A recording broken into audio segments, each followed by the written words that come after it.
Hey, welcome everybody to podcast number 105, and everybody is all over the place here.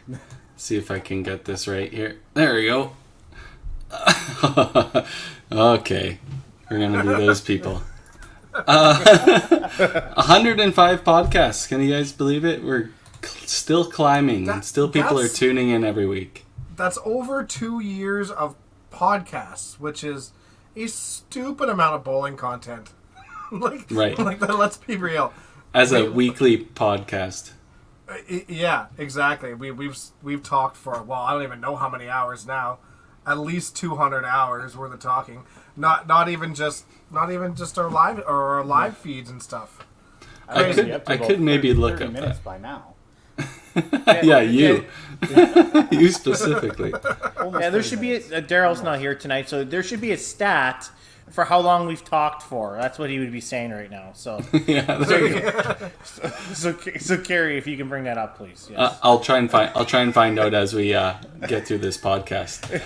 I'm your host, Carrie, number 7, but number 1 in your hearts, Kreitz. Oh. We got Dexter, number 1 overall, Wiseman. But number 7 in your hearts? Yeah, well, probably just shy of number 25. Number 13, Mr. Tim Wiseman. And number 2, Adam Weber. If you don't know what we're talking about, go to 5pinuniverse.ca. You can check out our rankings for the bowlers on the Western Canadian Bowling Tour. We try and keep them up to date. It's been up to date for a year and a half. I think I'm doing pretty good. What was the record for longest reign at number 1? You know what? It's a big asterisk now because there hasn't been any tournaments to dethrone you. Wow. It was just a question. Yeah. I think it was like 300 and some days, I think. Yeah, I don't remember. I think that stat should go out the window now. It doesn't matter anymore. Yeah, it doesn't matter. It's like Tiger Woods' number 1 reign. Doesn't matter anymore. We were saying earlier before the podcast, we had a chance to bowl a little bit yesterday, and Dexter has the highest money earned in 2021 right now at $40. So 5PU does not condone illegal gambling, but I will gladly take your guys' money. Thanks. so he made $40, and that's Take it off of. well, he took it off Carrie, myself. Tim, DB, and Evan. Yeah. Yeah. I'm pretty sure my first game beat both Tim's games combined. Yeah. It actually That's did. for Yeah. sure. Yeah. I had a 157 with 2 deuces, and then Schultz threw a deuce for me too. So I played very well. I had a 530 double, so I was happy. That's pretty damn good. For all you guys who don't know what we were doing yesterday, we had a video shoot at Sure Bowl for 5P Universe and through Road 55 through the Edmonton 5-pin and Ontario 5. We're building some videos to create content for 5-pin bowling, and so I thought it was a pretty cool experience there.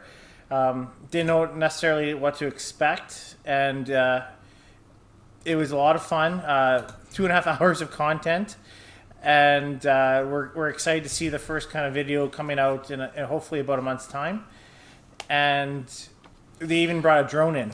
The drone was really cool. So the drone is awesome. So if any other bowling alley or organization decides that they're going to do this and they're going to bring in a drone to do any sort of video footage, lesson learned: vacuum out the foul lights. I don't know how often you people do it. I mean, our bowling alley's been closed for 6 months. We dragged the lanes and stuff, but yeah, no. And as that drone flew by, our foul lights are very clean now.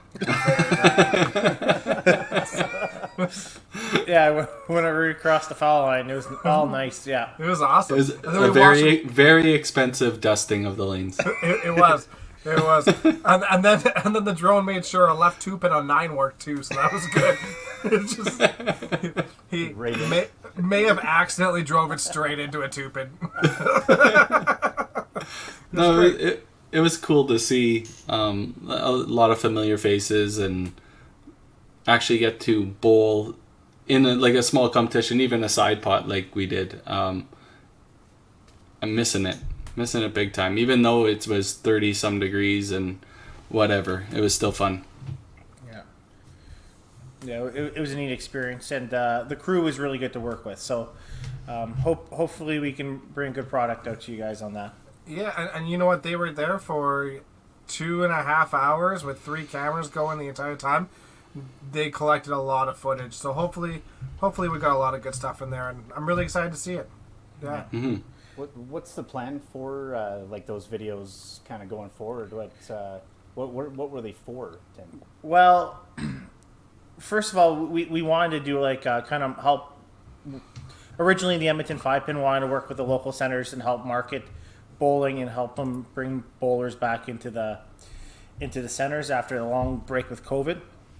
But the hardest part for bowling is how can you market something when there's been no videos, right? There's no video. There's really no still photos. There's no media out there. So if you want to market something on social media or on YouTube or anything like that, there's nothing out there to do that. So you got to create something. So Ontario 5 saw what we were doing, and they jumped on board with us on that as well. So we were really excited about that. And so we're creating a couple videos. The first one is to get back into leagues. So we had a bunch of different demographics with it as well. So, sign language. So we got a couple different... He's going to throw us off the whole podcast. So we have a couple different demographics. We had ladies. We had seniors in there. Grandma and grandpa showed up, which is great. And then we had all our proprietors in the city that showed up, and they were there, so they're all supporting it. We had a couple of our bowlers there. 5PU was there. We had Special Needs. Braden was there. So Special Olympics was there. And then we also had YBC that was there. So we had all the different demographics, and we built it all up.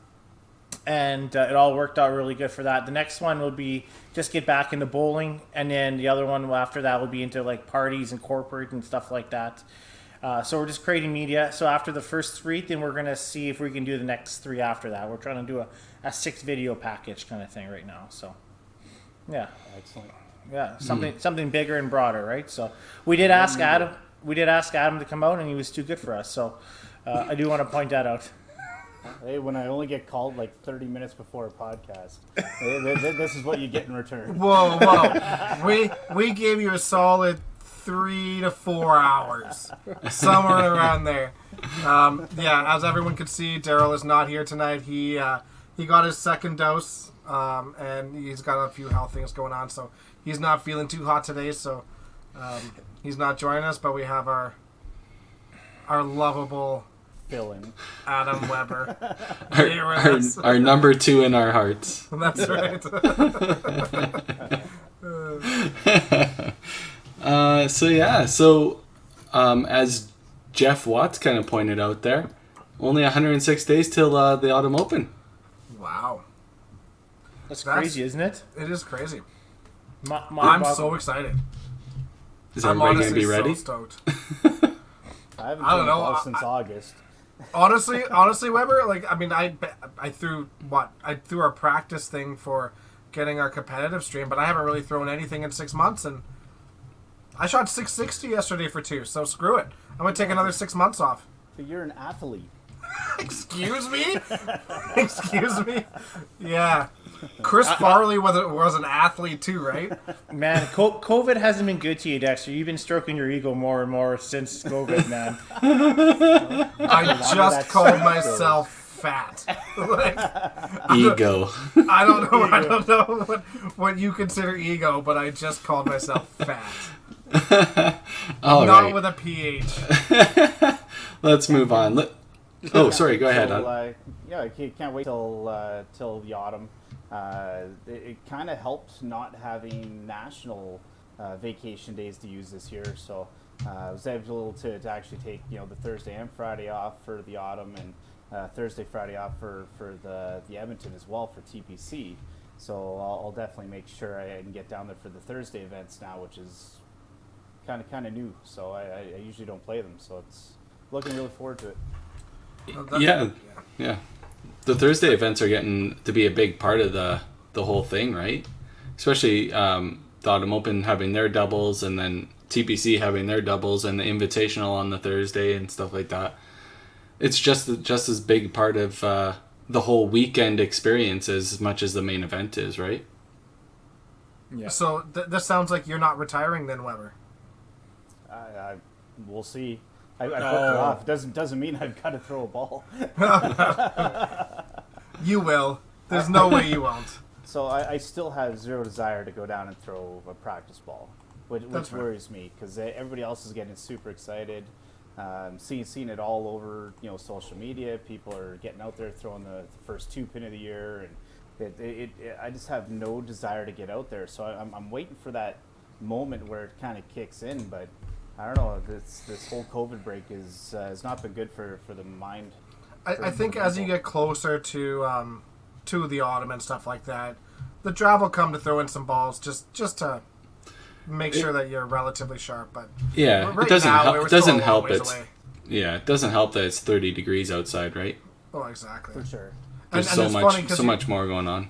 While we're at it, you're sitting there talking about how like everyone's going out and throwing the first 2-pin for the year.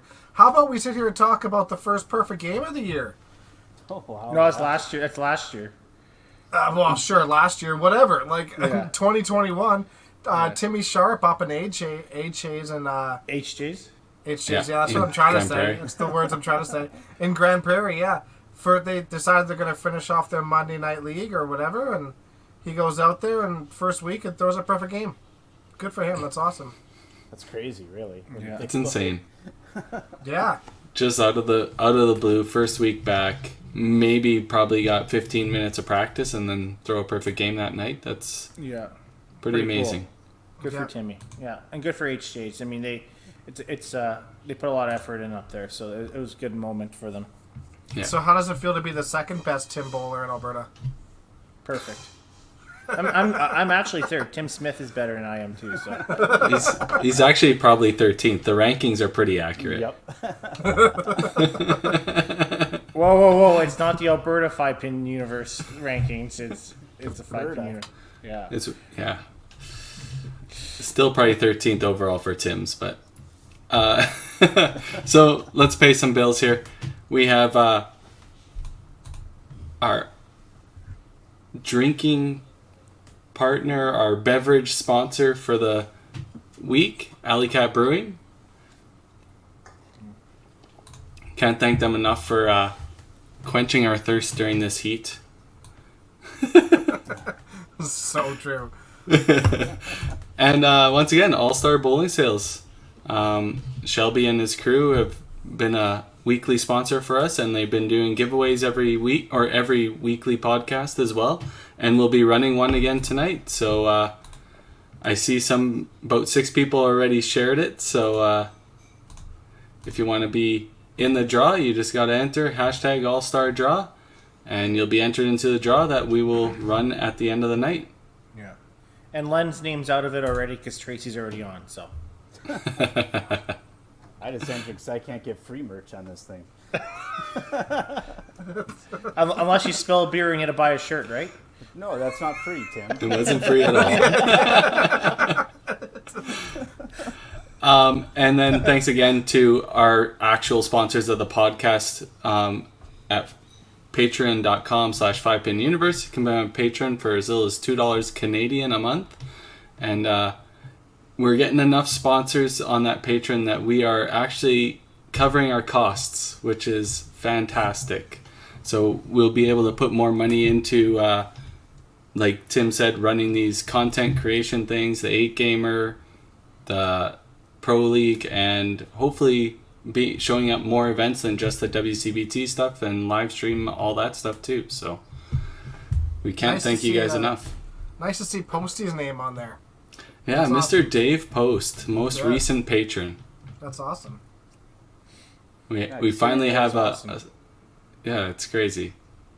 Considering that was kind of the whole idea of the patron from the get-go, right? Just to kind of gather costs, and then now to actually see it come to fruition, and the content creation, stuff like that. It's it's pretty fun to watch, Kerry. Yeah, it's been growing, and like I said, to 105 podcasts already. That's unreal. Anyways, let's run our All-Star Bowling Sales commercial, and we'll bring our special guest of the week. She's been waiting patiently.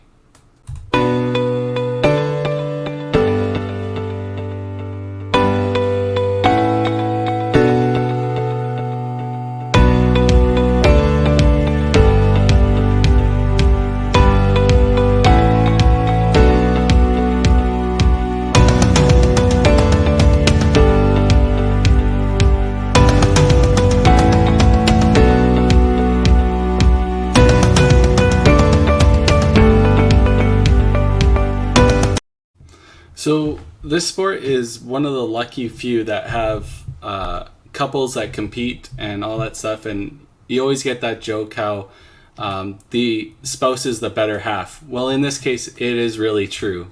We have Tracy Anseth. Hi How's guys, it- good to be here. Thanks for joining us. That's a great introduction. Well, So true. I mean, he said sitting there, it's like, oh yeah, she's been waiting patiently in the back. You truly are the most patient human being I've ever met in my life. Without question. Oh, thanks. Got to work at that. It's great to have you on, Tracy. Well, thanks for having me. I'm super nervous, but hopefully we can get through some good conversations. Don't worry, don't worry. If Len could do it, you could do it twice as well. So a little tidbit of information that we didn't know was we always knew Lenny is a big Canadians fan, but you were telling us you might be a bigger Canadians fan. Yeah, growing up in my house in Prince Albert, my dad was a huge Guy Lafleur, the old classic players. And I grew up cheering for the Habs, and I said, I think that's one of the reasons why he married me. And it happened to be in '93, the last time they won the Cup. So let's hope for good things. Yeah. Bring that Cup back home. That's awesome. Huh. That's cool. That's a neat connection. That's cool. They've done very well. I honestly did not expect Montreal to, win 2 games against Toronto, let alone be where they are now. And I had less faith in them facing Vegas. I think Vegas is a phenomenal team. And, here they are, proving everybody wrong again. So Yeah, they're making a good run. it's fun to watch. It's fun to watch. Absolutely, yeah. It's just nice to see over Toronto.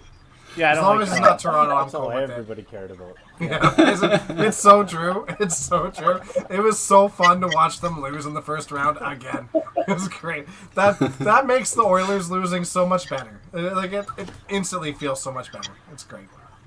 Yeah, all the series have been good, for sure. Absolutely. It still hurts.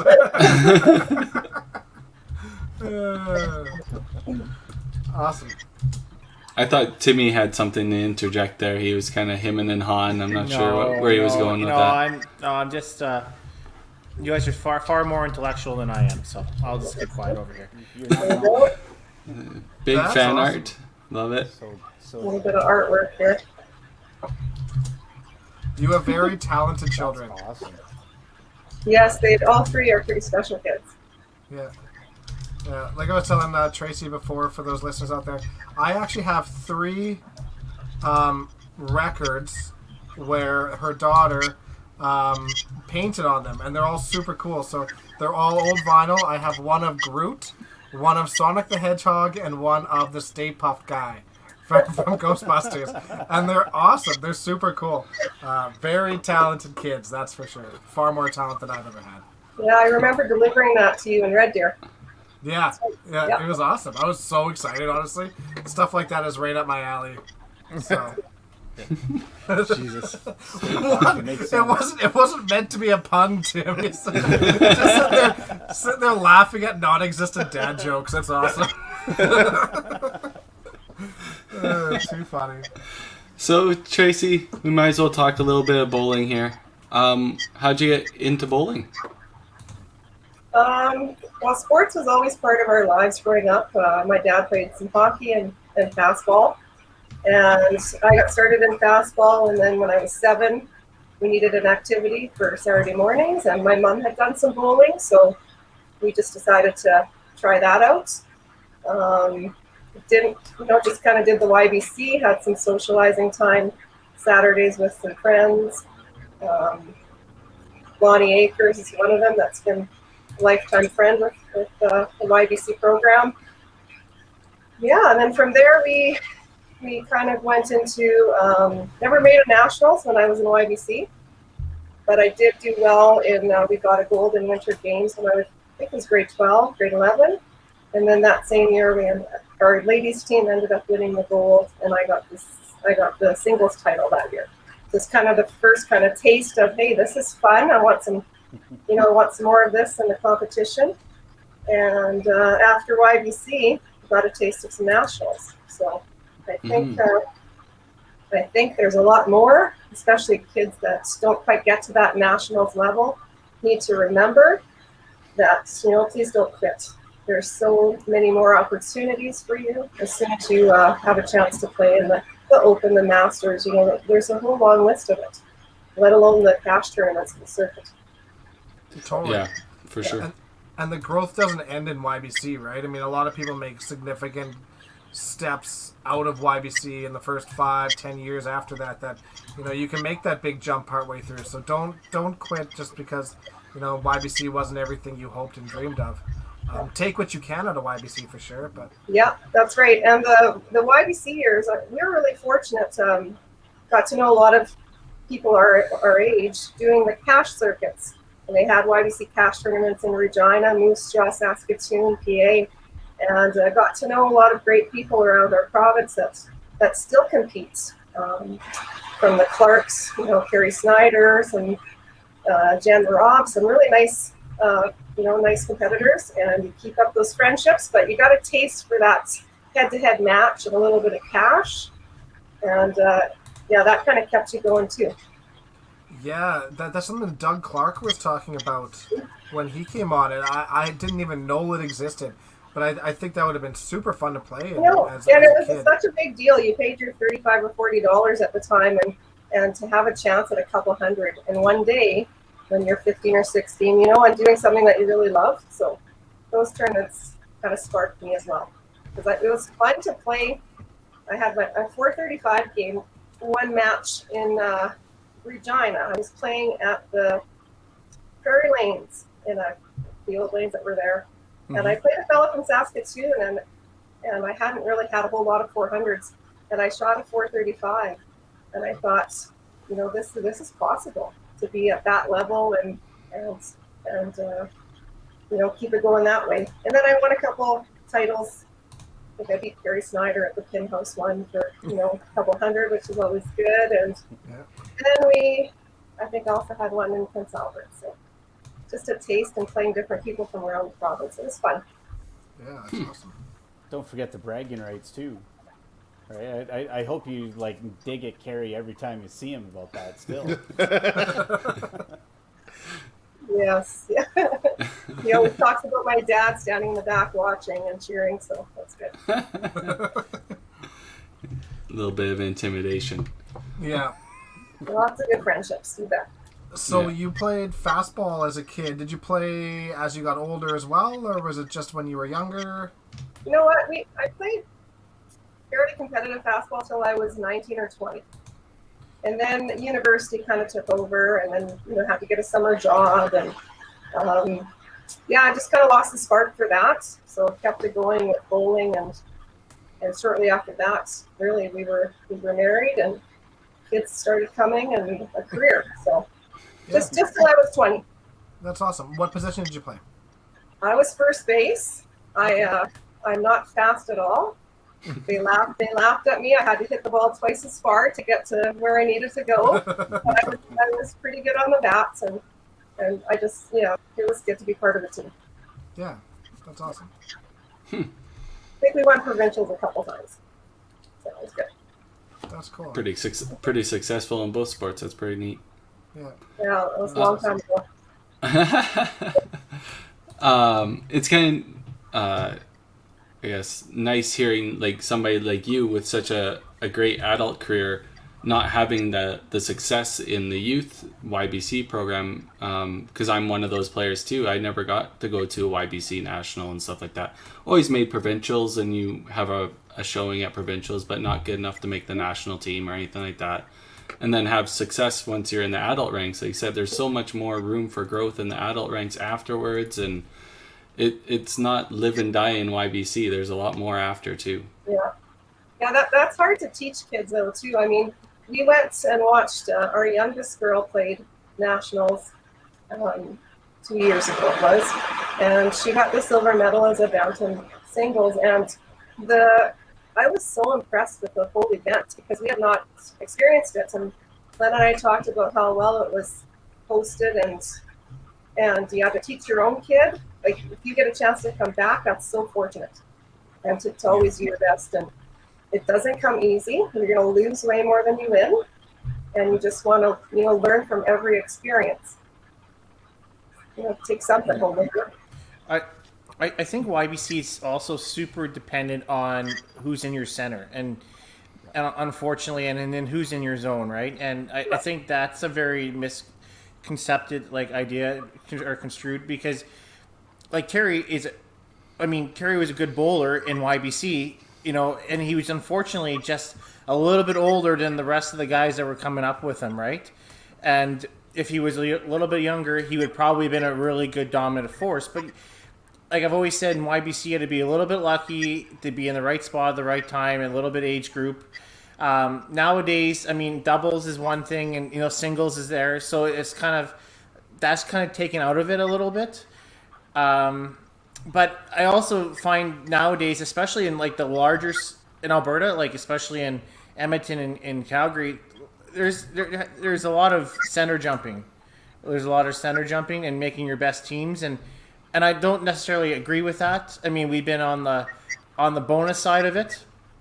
Would we ever recruit, but I think YBC is super very dependent on who you bowl with and how lucky you are with your program. And where you live. Yeah, absolutely. Yeah.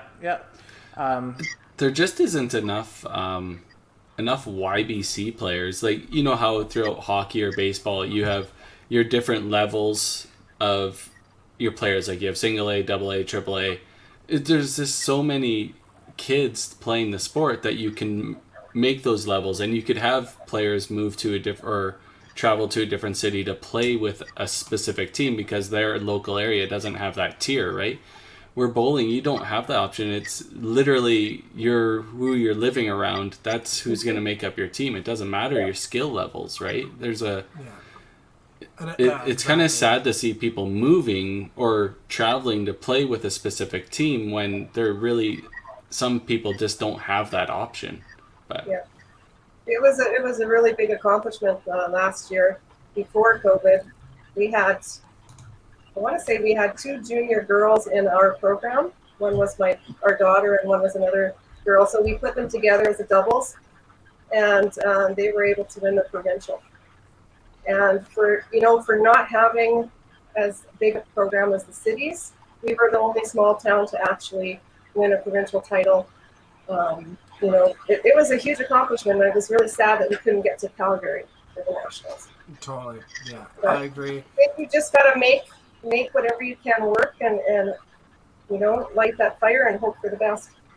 Yeah, absolutely. I guess to that point, Bowl Canada has switched up YBC quite a bit in the last 2 decades, really going from 5-player teams to 4-player teams to doubles now, right? But they did it for those smaller centers, so it's nice to hear a story where that worked out, Yeah. So that is awesome to hear. I think the big thing about the change between YBC and going into adults is that in YBC, if you want to make 4 steps, you kind of have to have a solid YBC program within your center, whereas in the adults it's a little bit different. It's definitely far more individualistic. You open, it's individual, masters, it's individual until you make teams for both of them, right? So at least that's a little bit better because you make a team, you're going to have a pretty solid team, but it also forces you to get better too. There's no gimmies. You're not going to be sitting in a center where you have 5 seniors competing for four spots or something like that. So you're kind of forced when you get out of YBC to make that step if you want to compete. So, and honestly, when we were in YBC and seniors and stuff, we still wanted to compete well on Wednesdays, but we weren't driven to get better when we were kind of at that plateau in the YBC area, right? So you get out, you're forced to, but there's a lot of growth that can be had once you're out. I think the big key is just that transition period, right? Those final 2-3 years of YBC, and having the opportunity to play on some of the cash circuit now, and even just subbing on some of the adult leagues, right?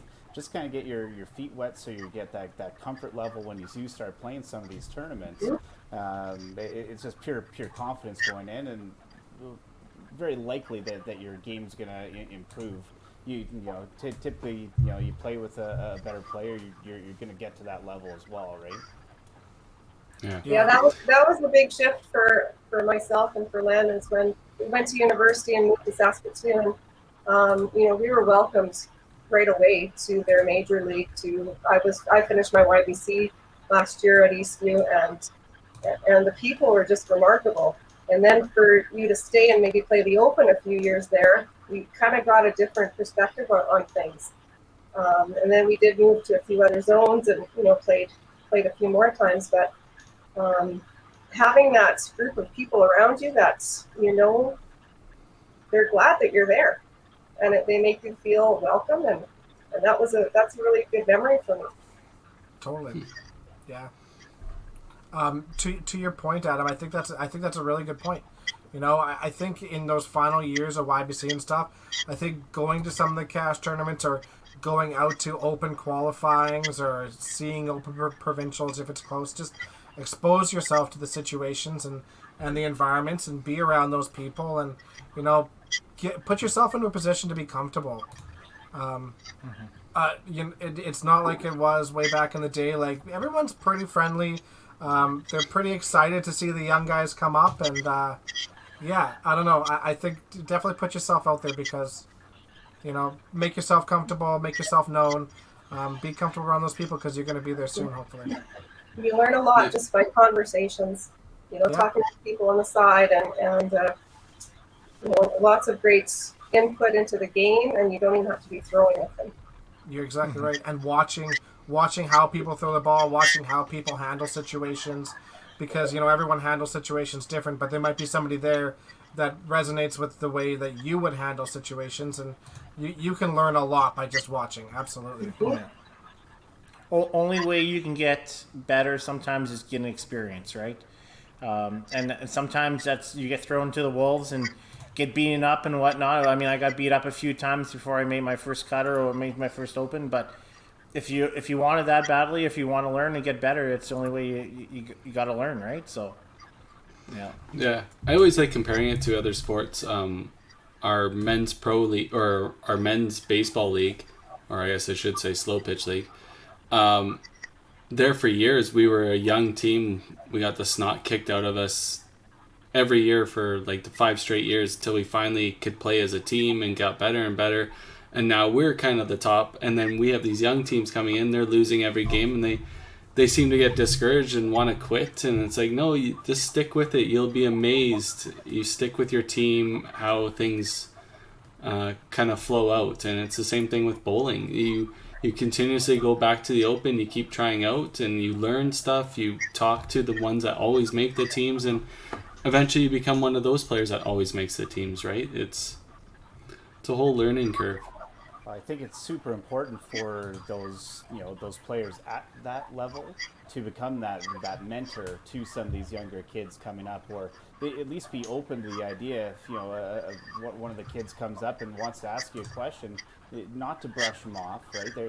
They're hoping to gain some knowledge and gain some confidence and be a part of this group. So I definitely think quite a long time ago now, because I'm pretty sure the current group of so-called pros that are out there are pretty welcoming to that group, but it was super cutthroat back in the day, and these old guys did not want the young guys to take over their spot, right? Yeah. So now there's a lot of the pros that just want to see people succeed, and that's all we want for this sport. Yeah. Do you think now, with the WCBT gaining traction and more entries coming in, and cut spots obviously becoming less and less of a percentage, do you think it gets back to that cutthroat mentality where you might plant seeds with a player to see if you can gain an edge on them to make sure you get one of the spots? I think there's enough people out there that I would hope they would shut that down, right? I think there's enough people out there, especially if it's a young kid or whatnot. I mean, that would be just ridiculous, right? But would I put it past a few people? No. But do I think it's like a lot of people out there like the Stan Blacks and stuff like that, like it was in the past? We're not where we were like that by any means, right? So we're way more welcoming than we used to be. There's still going to be those people, but unfortunately, I think the good will always outweigh the bad nowadays, right? So Yeah, I'm going to say like 95, 98% of people are going to be good. I mean, at the end of the day, we need people to bowl. And if we want to be successful in the Open and Masters, we need to have, our best bowlers. And sometimes, that's some of the young people coming up. And that's good for us.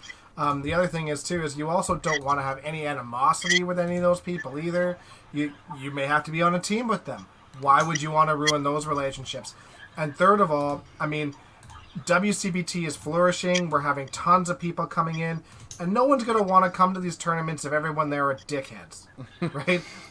And really, it's true. Like, I'm not going to go. There was times on the Wednesday Night League where everyone was acting like really ridiculous, and I just ended up not wanting to go anymore. And I think ultimately the WCBT has gotten better. People have become far more approachable, and I think for our game, it's important that the higher level people are approachable, because the game's got to extend past our current generation, and it won't if everyone is just dicks to everybody.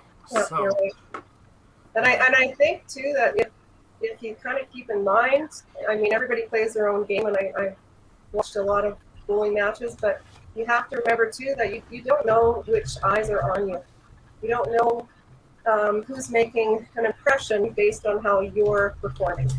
And I really believe in throwing that positivity out there, and it'll come back. It might not come back immediately, but it will. You'll build better teams. You'll have relationships with people that you competed against in YBC. And yes, keep it positive. Keep the sport growing. totally. And I'm a firm believer in bowling karma. Like, straight up, the amount of times you see somebody do something like, or just chirp somebody. I mean, even if it's just fun, the amount of times that we chirp each other for ripping a right 3-pin, and like the next ball is almost a guaranteed a left 3-pin for yourself, Bowling karma is a real thing, so just be good and don't have the negative karma come back at you. for sure. So we're just going to swap topics over here. I want to pull a DB and cut Dexter off. So we do like to stay on topic a little bit here. Let's move over to the C5 here. I know, Tracy, you've made a lot of opens in the past when you participated. I do have some notable achievements here. I know you had a 95 single silver medalist, and you were second at the Open. And in 2009, you were named a top 100 bowlers of all time by the C5. That's a pretty amazing feat there.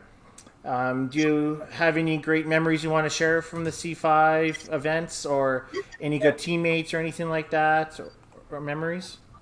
The C5, like when we played the Open, like I said, we played, I want to say 4 different zones over the years. Okay. I didn't play every year because of teaching, and Masters kind of leaned better into my time off in July. So I didn't play as often as I did Masters. Made the Nationals twice as a singles, and those are my only 2 appearances. And I don't know if I played Provincials 6 times, maybe. Oh, really? Yeah, just a handful of times. Len's played more, yeah, 95 was a good year. My brother-in-law Darcy, Len's brother, ended up winning the singles the same year. So he and I went to Quebec, to Hull, and were treated really well, and were interviewed by the Ottawa paper, and I had to keep reminding them that he was not my husband; he was my brother-in-law. Same last name on the shirts, it was lots of fun. Yeah. I had a really good tournament. I think I qualified second. Lori Stevenson from Minnedosa, she played really well. I think she was over 270 for the qualifying. Mm-hmm. I was so excited to be in the stepladder. And I remember playing Anna Swartzman from Southern Ontario, and she was intense, and she was a fierce competitor, and I was really lucky to beat her. I shot 330, and got to play in the final against Lori. Yeah, I didn't play well in the final. I can say I think my score was a 213, and I remember looking over at Darcy, and I remember Lynn Howell saying a few things in between, and all these people, you have images, right? But I was kind of riding the high of the 330, but I just couldn't pull it together. And I remember playing 3 strikes in a row, and I looked at my brother-in-law. He's like, "Okay, you got this. You got this." And my next frame is still ingrained in my head. My backup went to the right for a pitch. Second ball, same spot. And it just defeated me. How did I count 20 on my turkey in a final? I have one shot at this. So it was. As I look back, I'm really proud I made it to the finals. But that gold medal is still such. It's so easy. But congratulations, she was such a good competitor too. Mm-hmm. Yeah. If it makes you feel better, your 213, it was a better score than Adam had in his final. In 2019. That does make me feel a little better. The finals it's just a different animal. Mm-hmm. You just said that extra intensity. You have everybody watching. There's dead silence everywhere. It's tough to get going. Actually, funny thing is the females typically bowl significantly better than the males in it. So. Yeah, it was a really good experience. And 2001, it was in Hamilton, and I ended up winning the provincials. And I played pretty well in Regina to win the provincials. And I remember my second game was a 398, and kind of just kept me going. And played in the final against Linda Beretti, a Regina bowler, and ended up winning a berth to Hamilton. And I went by myself, and just Dave Jorgensen was the male counterpart, but his team also won, so he was busy a lot. So I got, I had a chance to watch some bowling, to talk with people. I qualified third, and in that one it's the top 5, right? Yeah. Step ladder. And I lost to Barb McLaughlin, another great thrower. Mm-hmm. And I believe that Karen Armstrong was also in that field, and she medaled, as well as, I think, maybe Brenda Walters won that year, I think. Some really great competitors, and you learn. You're disappointed, you're upset, you're mad. I got 4th place, and wanted a medal, but you reflect on it and you think, you know what, it was okay. I qualified third. I did it. Yeah. It's missing some hardware. Yeah, I totally understand the disappointment, but as time goes on, looking back at it, you were still 2nd and 4th in hundreds of thousands of bowlers across the country, right? It's an amazing feat. Yeah. Yes. Mm-hmm. And get people off the lanes. I remember having lots of conversations with Rob Shamus, and just getting to know their thinking on the game. Those conversations leave such an impression with me. So it's just nice to think back on it. Mm-hmm. Mm-hmm. So you played 6 or 7 times, you said, at the Open, and you played 4 different zones, right? Is that it makes sense when you mention about work-wise, because as teachers, it's tough to take off Easter and then take off June again, right? So, yeah. Oh, well. It's tough for you to take off June, so that's why the Masters was more prevalent, probably, right? Yeah, and Easter time was okay for provincials. We might need a day or so if you're playing singles, but the whole idea is to play provincials to win to go to nationals. So then in May, right? Typically it's May, I think. So 4 or 5 more days was kind of pushing it. Yeah. So I kind of made the decision. To kind of stick with the Masters and played that for a number of years. Yeah. So you made Masters Nationals 20 times.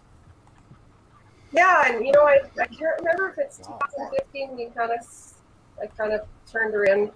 But just about every year since I was 19, and made my first nationals in 1992 and went to Victoria. It was wonderful. It was beautiful. Everything was so cool. And my team did not, I think we finished 5th or 6th. I played with 2 ladies from Saskatoon, Terry Stewart and Kathy Jorgensen, and 2 other ladies from Prince Albert. And it was Phil Barczyk and Diane Zaborny. And, it was just kind of my first experience at the Masters. And I was in awe of all these provincial teams. I thought that was such a cool idea. So to be part of it and to fit in, like I didn't feel like I was out of place at 19. So it kind of lit another fire under me. And the next year I won the singles for our province and got to go to Sudbury. And Don Salmond was the singles with me then. And I ended up getting the bronze medal. I actually found a picture. Tracy Smith's father, Mr. Boytel, was giving me my bronze medal.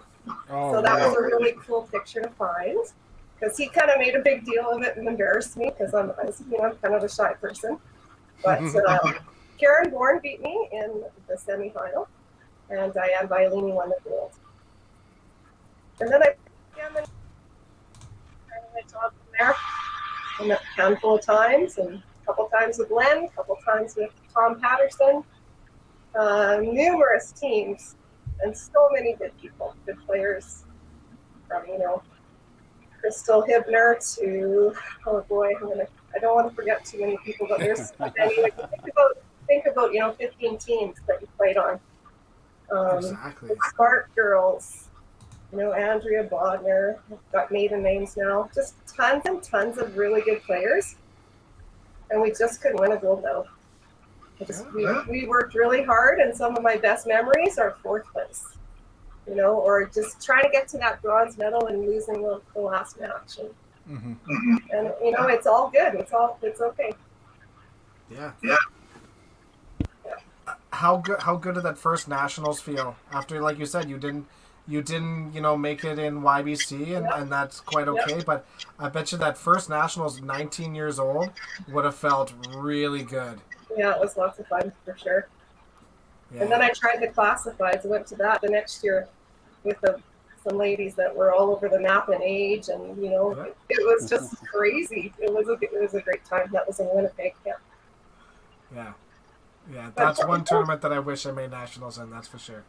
It was great. Len was on a team that won too in Edmonton, and it was just fun to watch. You just see all the different, the levels of averages and how they're just intense at times and fighting for that first spot. It was great. Yeah. We did talk about that a few podcasts ago. It was a totally unique event. I thought it was one of my favorite events to play. Right, the national classifieds. I always enjoyed it. It was definitely different. I mean, I don't know, like you said, like you have a class 1 bowler that's shooting a 90. It's tough to be upset with them because that's around their average, right? And you're the coach. And you're the coach, yeah. That was the hard part. I was just getting beer, right? Maybe that's why we came in 8th, but it was a great event though. It was a lot of fun though. I wish they brought it back, right? So yeah. That's right. Yeah, and with the Masters, I probably should. Len probably mentioned this too, but '98 was the year that I got the silver medal. Diane Violini beat me in the final, and Len was playing Mark Jackson on the lanes beside me, and he had just won the gold medal. So it was, it was kind of bittersweet. Yeah, we had the goal of let's both get that gold. We had a really good week of playing, and Len was really supportive, and I really enjoyed playing singles with him. He doesn't walk away. He really supports whoever's beside him on that lane. And, it was nice to see that he won, but I made up for it and won a few things on TV, so it's all good. yeah, exactly. Yeah. As much as Len is like a bit of a shithead, a major shithead. He is a super supportive guy. Every time that we've ever seen him, he's been super supportive. Hell, he told Tim that he was going to win the WCBT event, the Tour Finals, and then faced Tim. Like, what are you doing? But like, yeah, super supportive guy, super supportive with the YBC. Like the amount of times that he would pick up Blake and drive him out to Sherwood Bowl to go into events and stuff. It's things like that that really go a long way. So yeah, I'm giving Len way too much credit right now. I need to stop. Any other ladies that played singles with him have all told me that too. So Alyssa Spark, Crystal Hidner, Michelle Fizzy, they've all said how great he is to bowl with. So I think it was 2 times we got to play singles together, which was great. Yeah, that's awesome. That I could totally understand that being a very bittersweet scenario, but I mean, I don't think that they gave us shoes, right? The gold medalists got to order shoes, and Len ordered shoes for me. So that was they're probably the same size, anyways. They're lady shoes. You give a little and then you take away. I like it. But honestly, I don't think anyone. I don't know. Tim would probably know better than me, but can anybody think of any couple that's won gold medals at the same time? I was just trying to think singles? If there's ever been a couple that has won both divisions in the same year, and I don't think so. That would have been the closest by far. I think so. I'm sure teams have done it, but I mean, teams have done it. We were this close, Yeah, that's crazy. That's so cool. That is really neat. I've been digging over the summer over history stuff, and I haven't come about it, so I could be wrong, but I just got the master stuff too, so I haven't seen any of that stuff. So, yeah, you guys would have been in the record books for sure. Mm-hmm. Yeah. I mean, would have been crazy. Did you have a? Diane, right. I don't think you're the only person to say that. Do you have a favorite memory from Masters? A favorite team? Do you have a favorite favorite place that you went for nationals? You know, we've been lucky. I think we would have gone through the provinces pretty much twice. Newfoundland, of course, is always a highlight because it's just so beautiful. I really enjoy Hull. Yeah. Canada Day on Parliament Hill is something to see. Mm-hmm. Really enjoyed that. Yeah, you know, we've done well in Alberta. I can't say. I really enjoyed Calgary, and you mentioned, I think, Dexter, when they had the rodeo out in that. You know, that was great. Like all those memories. That was the flood year. Yeah, it was. Yeah. That we moved hotels. We didn't know if we had a hotel to begin with. Yeah.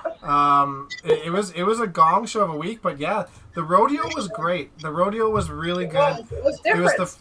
It was the first time I'd ever been to anything like that, and it was super fun. I was really surprised, and you learn exactly why all those bulls are so mad. Like you get, I don't know. Yeah, it was a good time. Yeah. Yeah, there definitely was. Remember, Red Deer was lots of fun. Winnipeg has always hosted great nationals.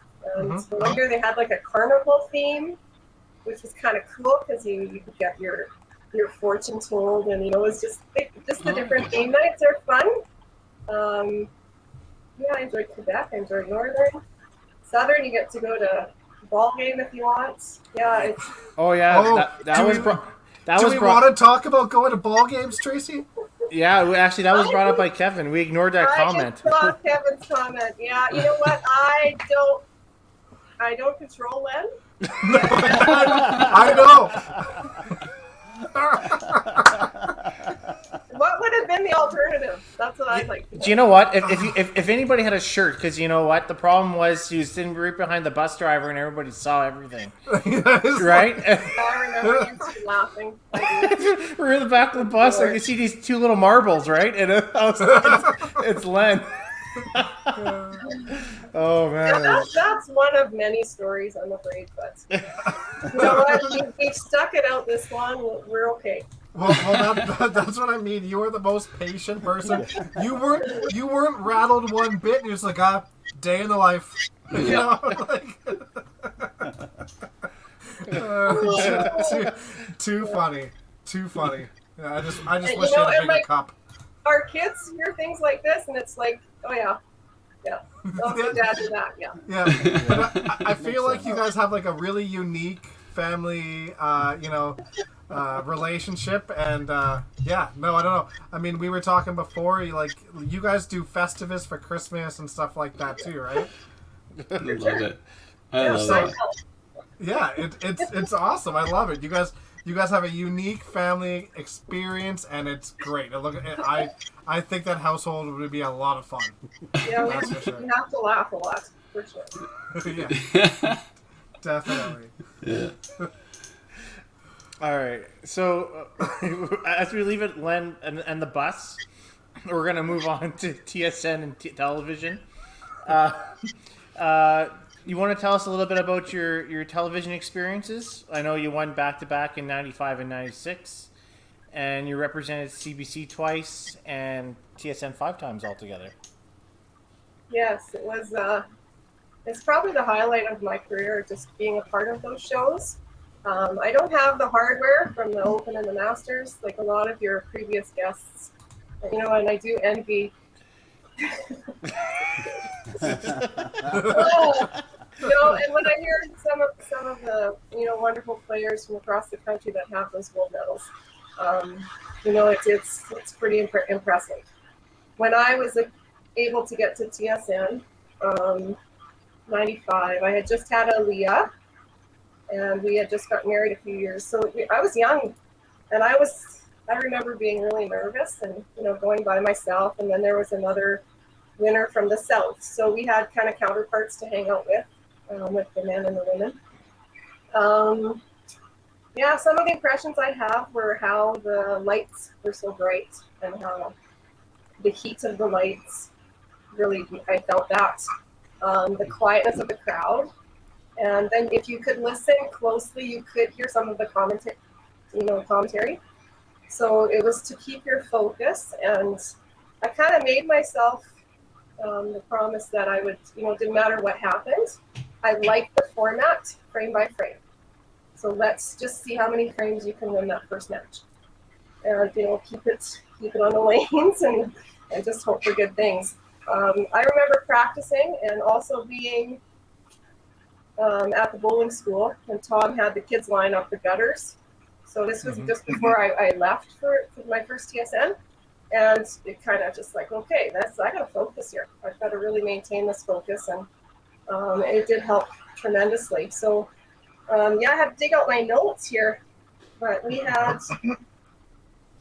so many good players, my goodness. I remember playing two ladies from Saskatchewan. One in the first year was, I want to say it's Heather Lawrence, and she had just thrown it like a 360. She had a huge game. I ended up playing Sandy Denbury in the final, and Sandy Horton. She's fantastic. Her resume is so impressive, and I really appreciated her style, and I appreciated her family support in the crowd because I didn't have that going by myself. So those kinds of things I did notice. Oh, I guess it was, it was Wesley Walliser I played in the first year, and then Heather Lawrence in the second year. So I got to play Saskatchewan people each year. Sandy Denbury in the final. I shot a 287 to her 246. But what was impressive, which kind of lasting memory she gave me, is I started with 3 strikes in a row. And, it was a battle. It was 5-5 by the time we were done. So just her tenacity and her determination. And I was just like, wow, I did win. This is cool. So, and I averaged 286 for the 4 games on TV. Took home a nice little prize of 6,400, which was cool. That's awesome. And then when they told me I got the buy back, I was like, I get to come back. I don't have to play provincials. That was just, it was such awesome. a cool thing. Yeah. And yes, I played Barb Murphy from Prince Edward Island, some names here. Kathy Davidson, another great thrower. And I played Heather Lawrence. And in the final, the second year, I played Shirley Abbott from Newfoundland. Oh, And, okay. the second year, I was just in awe that I could throw the ball even better. And I averaged 300 for the 4 games. So that was the first time that was done for men or women, and it was incredible. It was like you felt like this is just going to be easy. And then the third year, I got back, and Deanna Barber beat me first match. And it was I was expecting my second child, and I was confident. I felt good. I felt comfortable. I needed to get 2 strikes in the 10th frame to win the match, and I was very confident I could do it. And the first ball I threw in the puck, and I got the strike.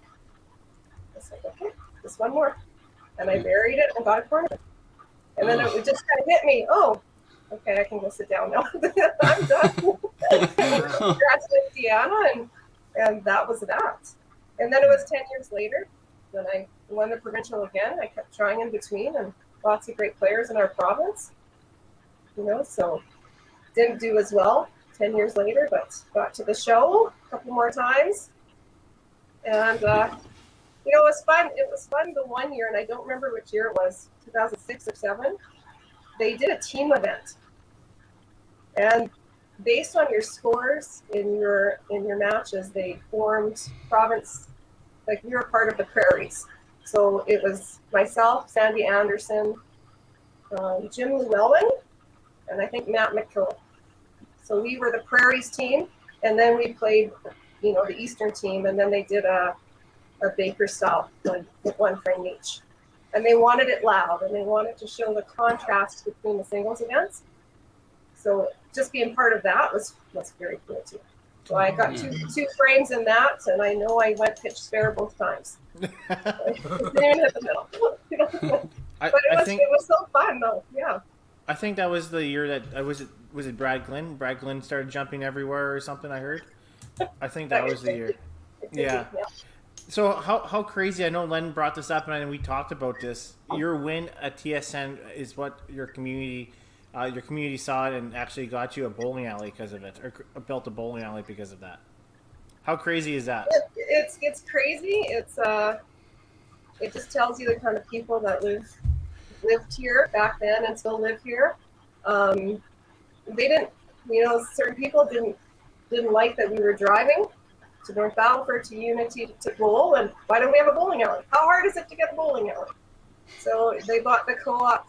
They did fundraising as a community, and some amazing people stepped up. They got lanes, put in 4 lanes in the old co-op building, and they're still there. And I promised myself to try to give it back by working with the youth, and been doing the YBC program ever since. But yeah, it's incredible. It's incredible what small communities can do when they come together. Oh yeah, that's really neat. And your center's is fairly busy for the most part. You guys have a lot of different leagues, right? I don't know. I know your YBC program's half decent, right? And then I know Lenny bowls there whenever he feels like, I guess, right? He has keys. I know. Yeah, you guys have keys. Yeah. So. No, our youth program, like most places, has gone down in numbers. I'm really hoping there's a huge bounce back after this whole COVID thing. I think people are going to want to be involved. I really do, and hopefully we can get some kids from school that kind of realize, this is an option for you. Our league play, we have a couple seniors leagues during the week, and then a few night leagues, but it's not like it used to be, but it's still, it's doing okay. We just need a little more. Mm-hmm. Totally. I just want to point out the fact that you averaged 300 in one of those things is absolutely incredible. Like, I don't know how we haven't come back and touched on that, but that's insane, especially in that kind of scenario. Again, with all the lights and the people and just the sole focus on you. For you to sit there and say you walked in and he's like, yeah, this is going to be easy, that is incredible. Don't say it that way. I don't think it was, I think I was better prepared the second year, just because I could practice this, from my memories of the first year. So I practiced the format. I practiced, okay, I know it's going to be hot. And it's one of those things. I just think it was meant to be, and that was just my weekend. Totally. That's it. I mean, the next year I was confident, and I didn't get past my first match. So I think things are just meant to be.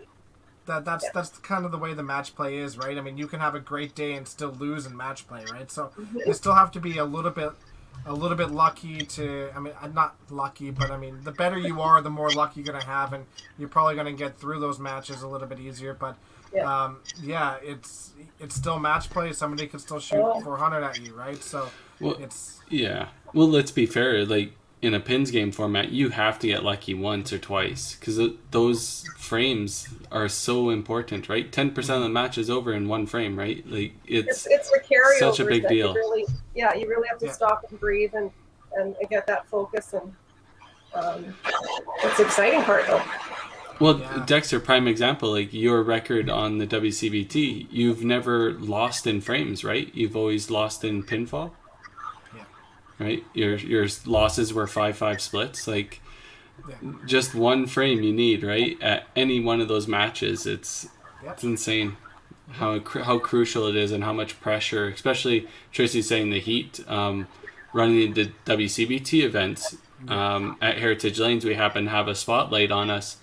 It got hot just in that, and that's without TSN. I think it was a lot more congested, and there was a lot more people all around the pits and stuff like that. I couldn't imagine the heat level in there. Yeah, the crowd was right to your left where we played in Newmarket, and it felt like they were just on a lane with you, right? And then behind you could hear the commentators, even though they have the plexiglass, you could still hear them. And I just kept, okay, hit your spot. Focus. I think at that point they were still filming in the summer, but for the winter, so people were still dressing up in long sleeves and all that too, right? So everybody's sweating the whole time. Just get really hot in there. It was filmed in August. Yeah. When did it transition over to Calgary for TSNs? That's a good question. Because it ended up going to Silver Dollar, I remember. For a long time. Yeah, when I went back in 2005 and 6, it was at Silver Dollar. Yeah. You were sitting there talking about bowling school and having the kids line the gutters and have everybody be loud and bowling like that. I happened to watch 10-pin this weekend, and I'm trying to watch a little bit more 10-pin because there isn't a whole lot of 5-pin stuff going on right now, and they're doing the King of the Hill tournament or King of the Lanes. King of the Lanes, and that Bayside Bowl. Yeah, awesome. It looks like it's so much fun. They're allowed to be super loud the entire time. They're like arm's length away from all the bowlers, and the bowlers get to go high five them. I don't know. I think having them that close but still being able to be loud would be absolutely awesome. I think it'd be so much fun. I think I'd like that better than pure silence, because pure silence you hear everything. At least if you start having everybody be super loud, it kind of drowns out, a lot of the other stuff. And or you have the super silent, and we get that one person with the loud pitch something or does something, talks. Exactly. Right, or a fly, goes across you or something. I don't know, but I don't think the noise would stop that, Tim. There's always an excuse, right? So there's always a phone. There's always a phone that rings, though. Yeah. Oh yeah. Every there is. Yep. Crazy. Or the shot wheel. Oh, good old Bradford. Man, I got pissed off at him that year. And then afterwards realized he's a pretty good guy. Oh yeah, he's a super good dude. And I'm thinking, man, you're taking away our bar sales, right? But, so we did in the back room. Yeah, we ran to the back and ordered from the front. Yeah. Yeah, I made sure I took a lot more time so they'd buy a few more for you. So you're welcome. Yeah, that's why you did it. Yep. But yeah, I mean, we ran that 5-pin Universal Challenge or whatever in the summer last year for some things, and I think it'd be super fun to bring that up back again, and then just line the runway on lane 1 or something, and just let people just be savages. I think it'd be super entertaining, honestly. Well, the pro team league thing, that you can have audiences now that COVID restrictions are lifting and stuff like that. You could have your local center people, if they want to come watch the pro team play their match and stuff like that. Those are options now with these restrictions lifting and stuff like that. I think that's huge opportunities for this stuff. Yeah. That'd be, you're right. Well, especially if you created the event around that buzz, right? Then people know going in it's going to be like this, and they're not going to get mad at anybody. Yeah, exactly. Carrie, what we can do, we'll put the other feed up on the TV, right? We'll have our feed going, and then we'll sell premium tickets to sit down in the pit on the other side. That'll cover our costs. But $20 a seat each match. $20 a seat. But wait, You get to sit right there. they can't be from the other team though, because you know the Bombers are going to be a bunch of dicks, right? Yeah, that's right.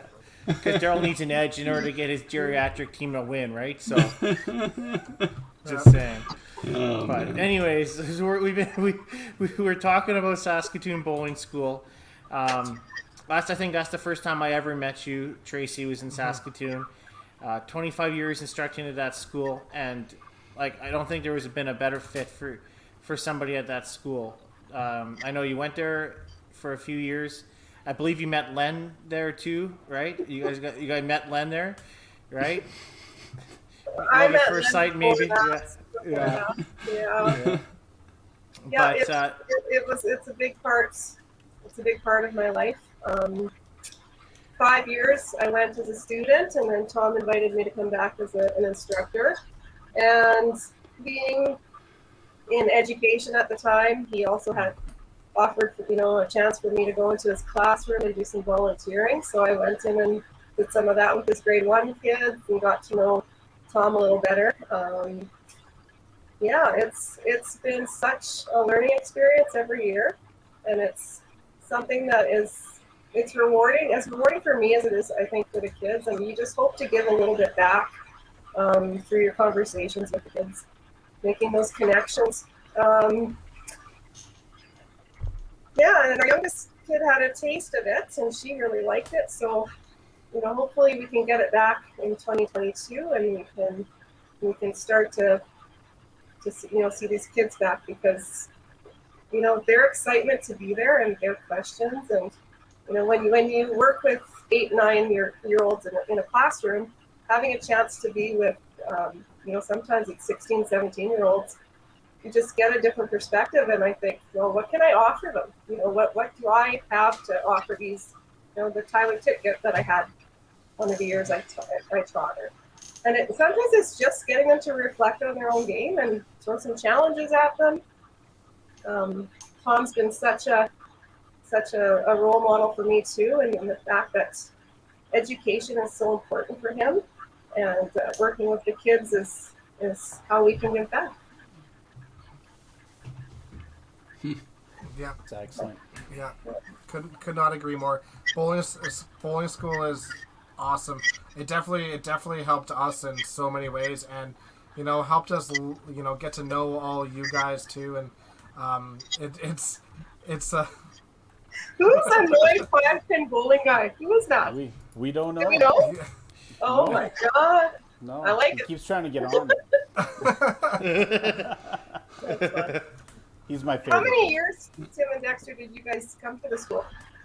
Uh, My memory's Four. not good. 4 or 5. Yeah, 4 or 5. Yeah. yeah. Yeah, I had Leslie Walliser once, and I had Val Fleischaker twice. Yep. And then I had, is it Reno Sincera? Or is that Reno? Carol. Sakaro, yeah. I had Reno. from and, Regina. and mixed with Jimmy Llewellyn that year. Yep. So I think that was what I had. I think we had 4. So. That's remarkable that you remember. Yeah, I was thinking the same thing That's too. 'Cause remarkable. What Oh, the heck? and Larry Johnson, so 5. We've been there for Very 5 good, years. yeah. Yeah, for the longest time, there were instructors coming from all over the country when the enrollment was strong and the budget was there. And that was really fun as an instructor to be able to, go and supervise and do the whatever with the after hours, but have those conversations with people like Leslie and Lori Stafira. Yeah, like just some really great people.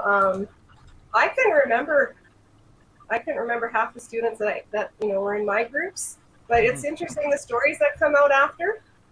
Like Casey Fowler said he found my report card I gave him, and 1 year, and I thought that was really cool that you even kept it. Yeah, totally. And then I remember Wes Payne from Winnipeg, Yeah. and he threw a perfect game at Stacey Sanderson's house. Calgary. Yeah. Yeah. At the Autumn Open.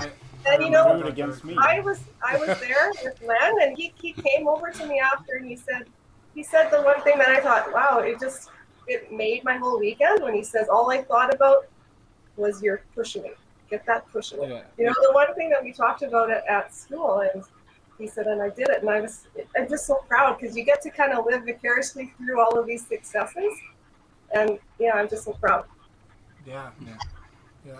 And you're right. You know what? Even just, you could be working with somebody with a 250 average or stuff like that, but just giving them a little different perspective or something that you see that most people don't, whether they take it or not. I mean, sometimes it helps. I don't remember half the instructors I had. I guess, I don't know. I have a different kind of memory than Tim, but were you in my group 1 year? Yeah, I think I was with you 1 year, and I was with Jimmy Llewellyn 1 year, and I was with Lynn the first year. Okay, there was Lynn. He's Okay, from Edmonton, I thought. yeah, and I had Shelley Bear 1 year. Yes. I know that, and I mean there was, Shelley was the one that got me to put my weight on the proper foot, and that was something that nobody had ever talked to me about. That's it. Yeah. And she's great too. Difference. She's Yeah. awesome. Yeah. Mhm. Yeah, I don't know what happened to Danny, but she's great. I was really lucky to play alongside her a couple times. I know we played on 2 Masters teams together, and just the way she thinks and the conversations we had on and off the lanes, really really great person. Yeah, She beat me 100%. for the CBC. I drove to Regina 1 year. They had the ladies CBC provincial, and I remember going into the last game, and she beat me. And then she did really well on CBC. All the best. Yeah. Just good memories.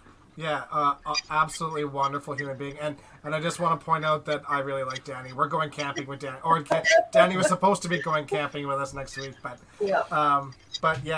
wonderful human being. But yeah, it's just little things like that you can point out, and away you go. And the one thing that was like really helpful for me, and I had kind of a big like inside out loop arm swing. And I remember that my final year was with Shelley, and like Shelley and Tom both looked at me and was like, yeah, you know what, you can keep doing that. It's consistent. Your arm's coming through fine, and you'll average 250 with it probably. But we did the videotaping, and this is gonna make us all sound really old because this was before we had cell phones, and it was all on VHS. And but we didn't get a chance to look at it while I was there, and I remember taking it back home and then playing it, and I was like, that's really dumb. That looks really stupid. But I saw it, and nobody could see it before, and I saw it, and it was like instantly I fixed it right away. But without that, I don't know if I would have ever fixed my arm swing or be where we are today. And it's use video, people. But even as like an instructor going back, I've only went back just for the 1 year. And it was a great experience, but the one thing it does is it definitely gets your brain engaged into the game really quick and like analyzing everything. And Tom probably recorded things on a video disc, so whatever. Or reels, big reels. But yeah, it definitely gets your brain engaged into the game really quick and how to analyze things and other people and yourself. And you do that at the start of August, all of a sudden September rolls around, you're kind of mid-season form already. Totally different perspective going as a pro or a coach compared going as a player. For everybody knows Tom is a totally different person than you think as a coach, as a bowler, than when you get to know him as off the lanes. you think he's all prim and proper, and then you go behind and they talk about coaches, and he's like, "What do you guys want to do today?" Like it's very much relaxed, and it's good, and it's he trusts the coaches and everything like that. The big thing I remember the most was the pro speaks, and that's why I really think for us when we do our get together with the pros, I think that's important, asking questions and learning from them. That's sort of what I brought in, like why I do that with the TPC, because that's what I took from the bowling school. I learned a lot from it. And it wasn't, hey, what's your high score or what's this? It was like, what were you in that position? What were you learning from that? And then you could kind of relate, because I was sort of in that spot in YBC, and they were feeling that way maybe during this open match, and this is what they did, and then you can apply it to something else. So I thought the pro speak was really good about that.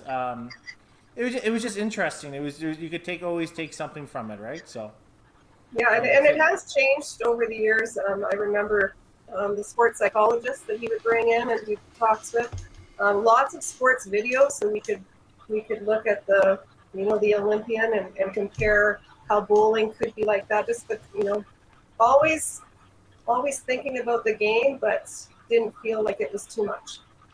And always having that balance with some fun, and I think that kids get more out of it when there is that balance.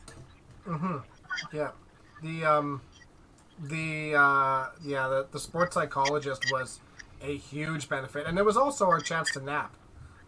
It was like Saturday afternoon that they do the relaxation session every year, and everyone was exhausted by that already, and it's nap time, away we go. But the sports psychologist part of it was really good, and you're right, Tom's got it really set up well, where you'll have an hour of this, and then you break it up and you go do a classroom session or something. So you're constantly switching it up all the time, so you don't get bored really quick, but you learn a lot. And in Alberta we have our bowling camp, and they call it a camp, and it's okay. I mean, you learn some things, but you do a lot of hanging out, and it's a lot more time off the lanes than on, and that's why I really think bowling school is immensely important if you want to. Well, not immensely beneficial to anybody that goes. Beneficial, yeah. And if you're a kid that loves to bowl and you want that little head start before the season, and it's been switched from Saskatoon to Regina, and there's good things about both places, but just having that little change of venue, and it'll be a good challenge to just keep it going and get those. Who's annoyed five-pin guy? No idea. I think he's distracting me. I think the next TPC pro thing, I think at the end we got to do is a gauntlet with the pros. Oh. We got to do the gauntlet. I don't know if Adam or Carrie know what the gauntlet is. So each pro is up on a lane, and then the kids run through and they try to beat you for whether it's strikes or whatnot, or they pick a challenge on you, and you talk as much smack as you want to these kids, and you run it out or whatever like that. And I remember Lonnie's kid, I think it was Braden, is it? Yeah. And Braden, I ran a shot out like 8 lanes over on him, and he's like a little bantam at that point. He's like, "Are you kidding me, Dad? Look what he did to me!" And I was like, "Go home, right?" And it was awesome, right? But he remembered that. Yeah, he gave me shit at the Autumn Open right away. He's like, "Dad, he was the one." I was like, "Yeah, I know, yeah." But it was fun. Like, it was a great time. Firstly, Tim, you haven't run anywhere. So secondly, just kind of take that an extra step further is, especially going back year after year after year, and I didn't have that opportunity for that particular school.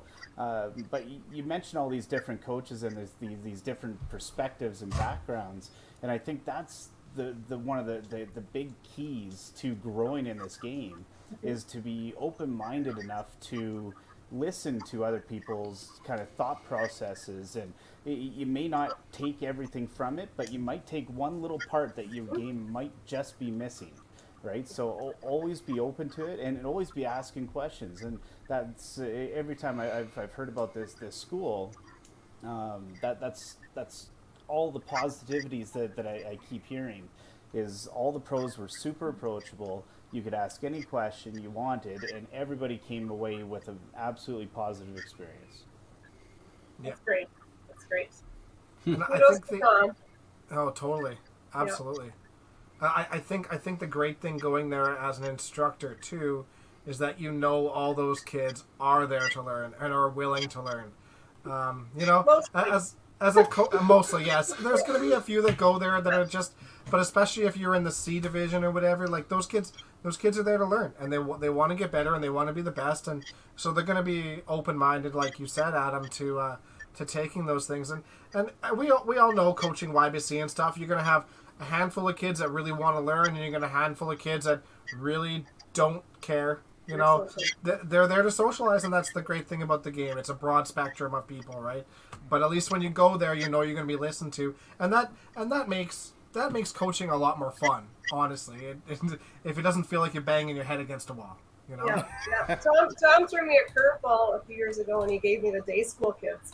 I had typically been with the level C higher average, and the day school kids are younger than what's allowed, so they come for a date. We have to just try and give them as much as possible in that one day, so that they want to come back for the 4 days. And I remember how rewarding it was, and how excited the kids were when they left. And I actually had one kid that said, "I'm staying the 4 days," and he told Tom he was staying, and I think he ended up staying for 4 days. Well, I'm staying. This is awesome. That's great. That's what you love to see. That's awesome. So, we're gonna move on to a topic, bowling on mainstream media. I know that Lennon and you both have bowled on CBC and TSN with success, with your daughter Aaliyah and her husband able to film the first couple WCBT finals. How important is it to have bowling on mainstream media? You're asking myself? Yeah, yourself. I think any kind of exposure that this sport gets is going to be beneficial. I think this podcast has been huge, especially through a time when people don't have that live competition as much. Aaliyah and Taryn did a fabulous job with what they did to just make it interesting. Those episodes. I like it. I miss watching TSN. I miss watching CBC. So if you have a way to get our sport out there, I wished every province was doing something like that, and we could see something every week, and show the kids like, this is pretty cool. Let's watch this. Yeah. So, we got to keep it going. Yeah. No. Exactly. We need to start creating divisions.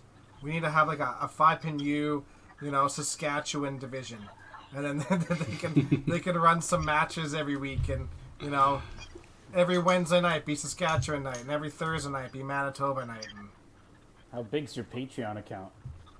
Not big enough.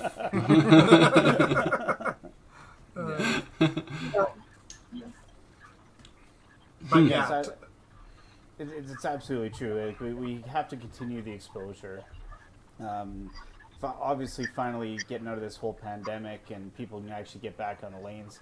I expect a bit of a spike of players getting back to not necessarily like TV type of events, but I think your leagues are going to start growing a little bit more, at least in the first year or two, while people kind of get back. And they also want to support all the centers out there across the country.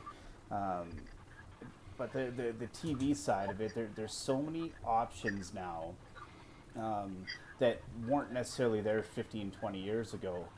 When anybody can just pull out a phone and create a match and post it on YouTube or something along those lines.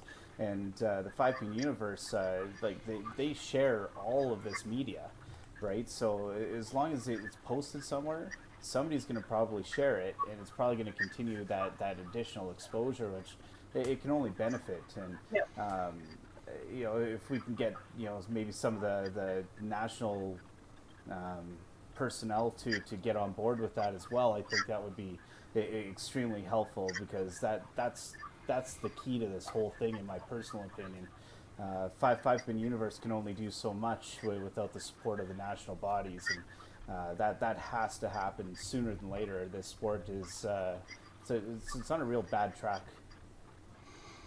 Our community is strong. And I really do think like things like the Facebook and the Facebook Live, tournaments and things. But you're right. We do need to have the sponsors step up and say, let's do this again. Yeah. That's what I'm hoping.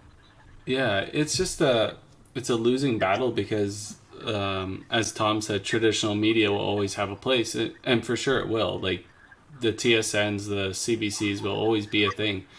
It's just money talks, right? And unfortunately, our sport is not fruitful for money. There isn't a lot of extra cash rolling around. So then you got to find sponsors to fill that cash void, right? And without people sharing it, following, liking, doing all that stuff, like they scroll through their Facebook feed, they see it, they watch it, and then they move on. They don't like it, they don't share it. How do you gain traction? How do you gain viewership if the people that you're actually targeting aren't helping you move it along, right? It's tough when people don't do it. Like we have I forget how many followers on our Facebook page alone, and you get like 40 people like a video that you put out. 17. But 17, yeah, but 2,000 people watch it. It's how hard is it just to hit the like button? Do you not want your friends to see that you're liking a bowling thing? Like what is the issue here? Like it's a struggle, and we continue to push out media, and hopefully it catches. It's just we'll keep doing what we're doing, and hopefully we get better at it, and it'll catch other people's attention, right? The way I kind of look at it, it's frustrating on, like, I guess on our part. Maybe I say our, but the way I see things is,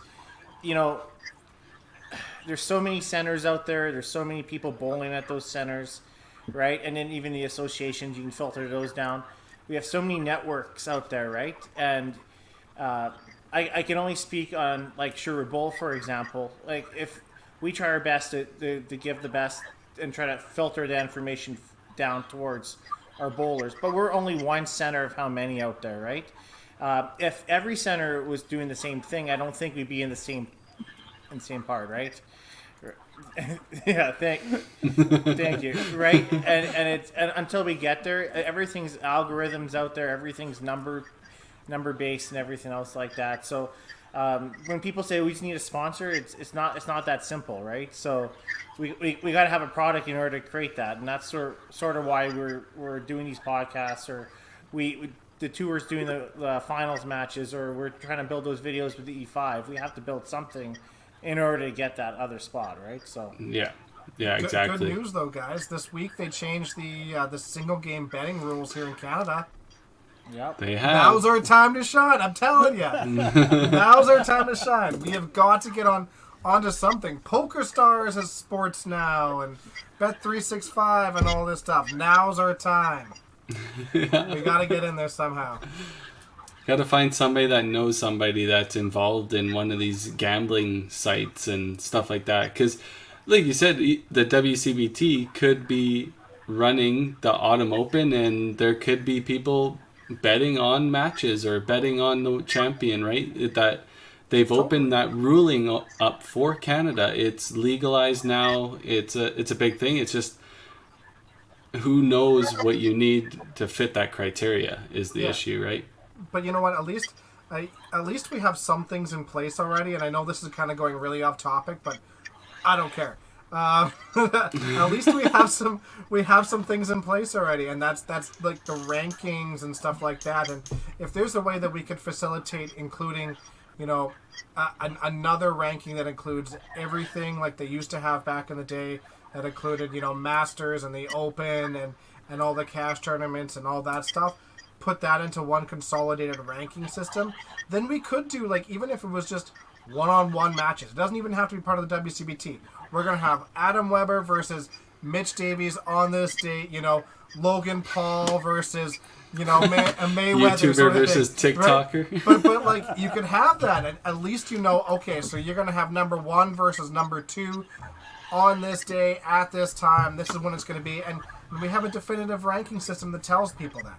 So at that point, away you go. And I really think that that's the point where we're going to start getting non-bowlers to tune in, because that's what we need. We need to expand past our local community of bowlers, of the higher elite level bowlers, to try to include, all the even the lower average bowlers, and then even people in the States and all those people.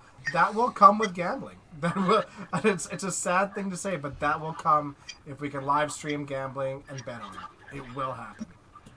People will bet on anything. Absolutely. They just need to know it's out there. And People were available. gambling on marbles. Like marble races. During COVID. Fun to watch, man. Exactly. No. Back in the day, Wilton and I used to gamble on everything. $20 to see how fast the pin chaser took to do Prop a bet. 5 U does not condone illegal gambling. We're talking about legal gambling. Legal here. gambling now. Yeah. Yeah. Yeah. It's crazy. But that's just my take. But I think that's a big step forward with us, and maybe we tried. It's hard to reach out to Bet365, and I've tried before. It's convoluted to get a hold of anybody. Plus, it is a European-based website, so I don't know if they're going to give a crap about 5-pin bowling. But PokerStars might. Maybe PokerStars will. I'll see what I can dig up. Get on that. Send him a TikTok. Yeah, that's right. Yeah, exactly. That's right. Yeah. That's my rant. Tim, we can move on now. I'm done talking. Okay. Anyways, what I was gonna say,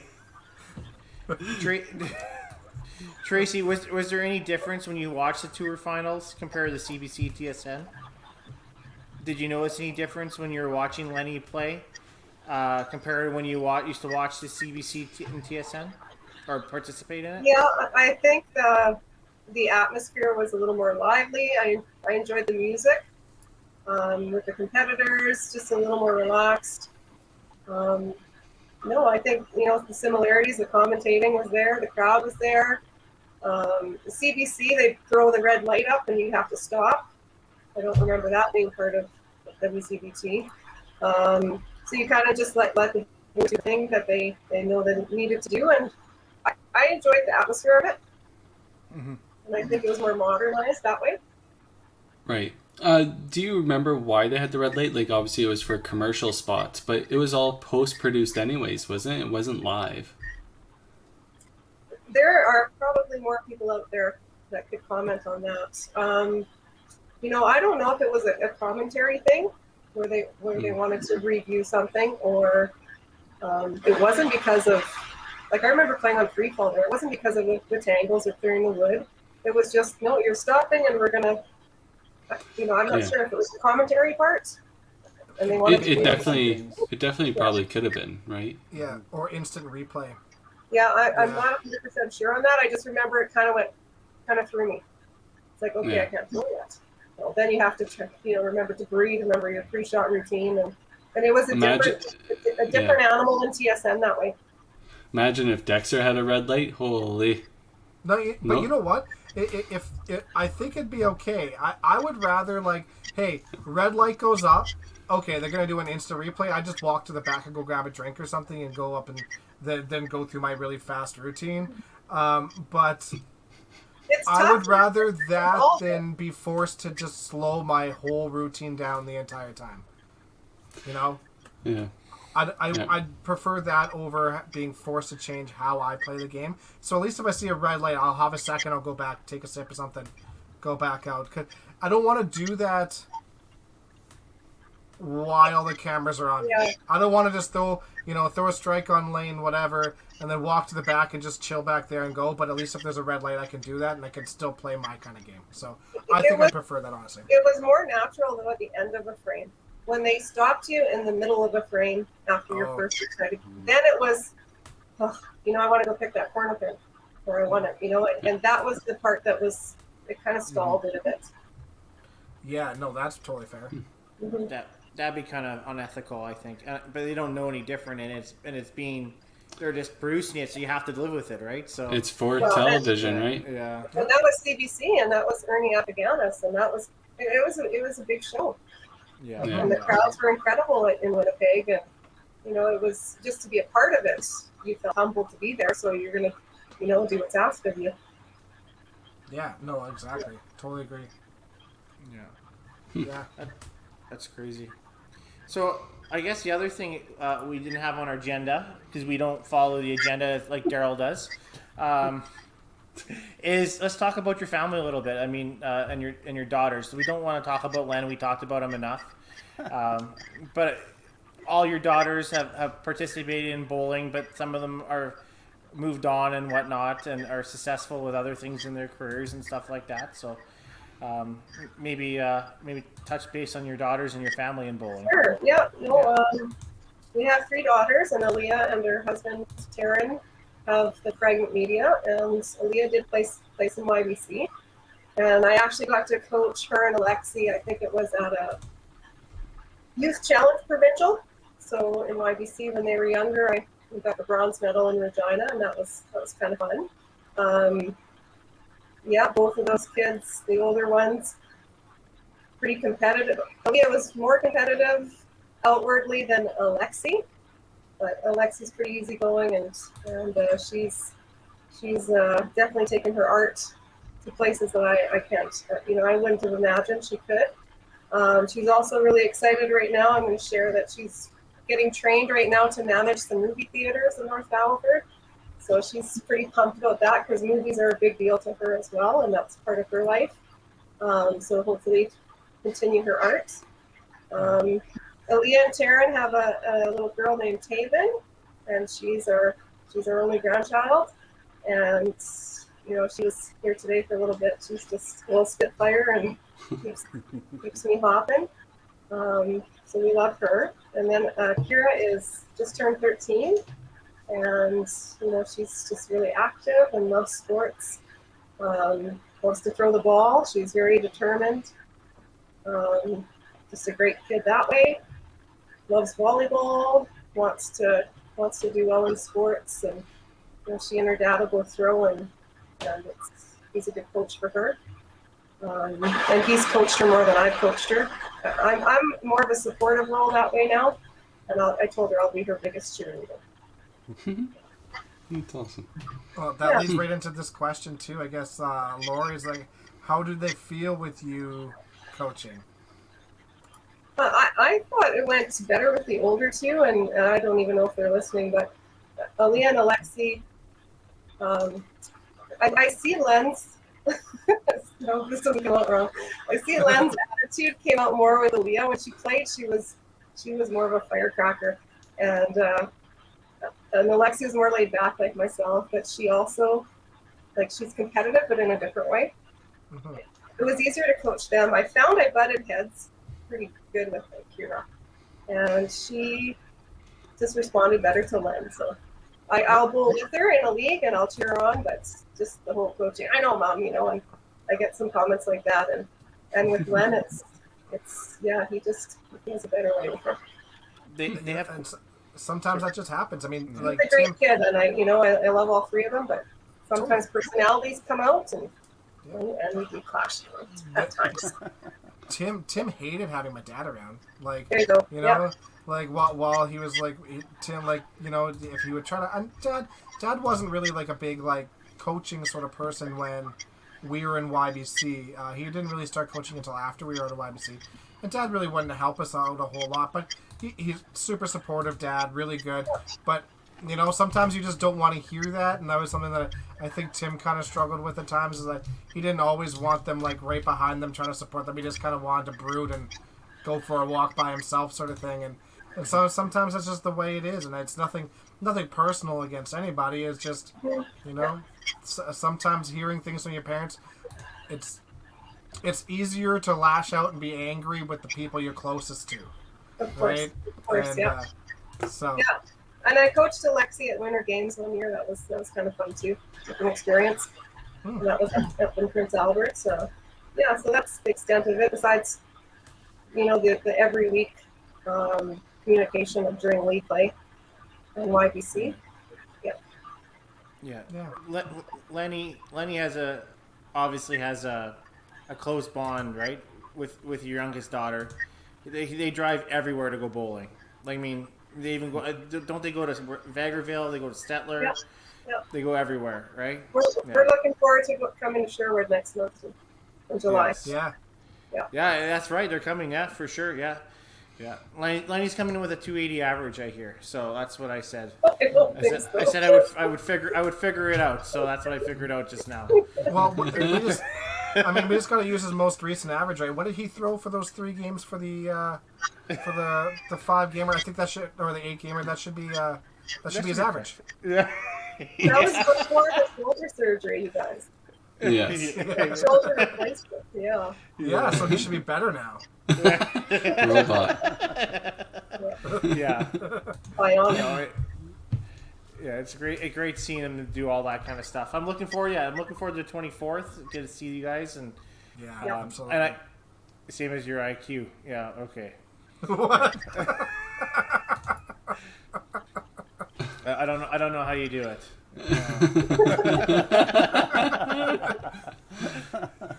Yeah. Oh boy. Well, I think that leads us in the perfect time to end this podcast. We're getting close to that 2-hour mark. Tracy, once again, one of the best players, one of the best people involved in bowling. We enjoy you, and of course you have to drag Len along to all the tour stops, but we appreciate you when you come out and chit-chat with you, and it's a good time. Yeah. Thank you for having me. You guys are doing such a great job.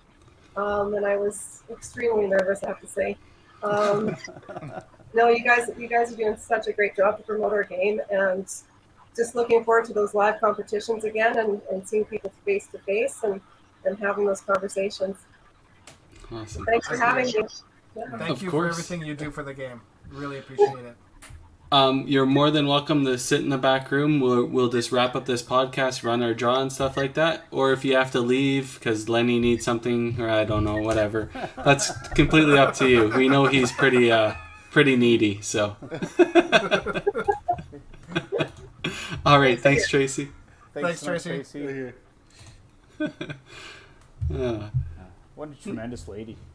Yeah, she's awesome. Been around the sport. I still there's probably 3 people I vaguely remember from the old TSN days, because that would have been, I guess, when I was 13, 14, and really starting to understand the sport a little bit. And Tracy's definitely one that I do remember, and showed so much passion and poise on the lanes, and so much fun to watch. Had a chance to play with Di at one of the Masters Nationals, and both Len and Tracy were there as well, and just a phenomenal person to be around the lanes with. Totally, and I'm not surprised she was memorable. I mean, like I said, averaging 300 Yeah. on camera is incredible, absolutely incredible. But I mean, even all today, like all you ever see is just the big smile on her face, and just a super happy person. And like we talked about, I think it's so important for our game that the stars are, and the higher level people and the influential people are approachable. And I don't know if there's a person more approachable than she is. So super grateful to have her in our game, that's for sure. Yeah, I've known, like I said, I've known Tracy for almost 20 years now, right? And like I said, the first day I was nervous at Saskatoon, and she was one of the first people to ever speak to us. And super approachable, super humble. It's very nurturing. Like she's. If you look at Saskatoon Bowling School, you have to be when your partner's yeah, yeah. But if you look at Saskatoon Bowling School, other than Tom, I always thought Tracy, right? And that's how I always thought Saskatoon Bowling School. I always thought Tom, and I always thought Tracy, because I think that school wouldn't be the same without Tracy, right? And that's how I kind of always felt it that way. And she's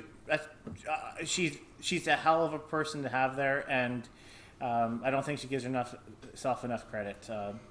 She's done wonders for the sport that way. So. Yeah, kind of what you were saying, before the podcast even started, Tim, was it's almost 1 year to the day that we had Len on this podcast, and how we really screwed up and we needed Tracy on first, and then Len could have been 100, 365 days later. But to have a couple like them involved in the sport at such a high level and so involved with bowling school and all that stuff, it's amazing, and we can't thank them enough for coming on our stupid little podcast and helping us out and bringing their memories and everything to our audience, right? To have people watching us live and watching the post after. Like I said, I'm still blown away by how well this podcast is done. Yeah. But yeah, they're both just such great people and great with the kids, and ultimately the kids are the future of our game. If we don't have the kids involved, we're done, guys. And those two have done a phenomenal job with just the kids in general, and yeah, very grateful for both of them. Yeah. Always promoting the game. Yeah, for sure. So before we run this draw, we just want to remind everybody we are on hiatus next week. It's been a long while coming, but we'll be back in 2 weeks. We already have a guest lined up, but we're gonna let that simmer on the coals for a little bit. We'll make an announcement, maybe Canada Day to. We didn't want to just invite Yikes. You know what? You and I, we're going to be camping next week. We may not be sober. Maybe there'll be a random 7 p.m. live with us, and maybe we'll bring this guy on. Not just kidding. Hey, these guys can join too. We can still set up our StreamYard. It won't be a problem. It'll be a disaster. That is our worst idea ever. All right, let's get this draw done. Once again, thank you, All Star Bowling Sales, for providing this draw again. And probably not going to be Adam Weber because he's not very lucky. And True story. Len Anseth doesn't count. I haven't seen my name yet. That's not a good sign. That usually means that it'll pop up at the right time.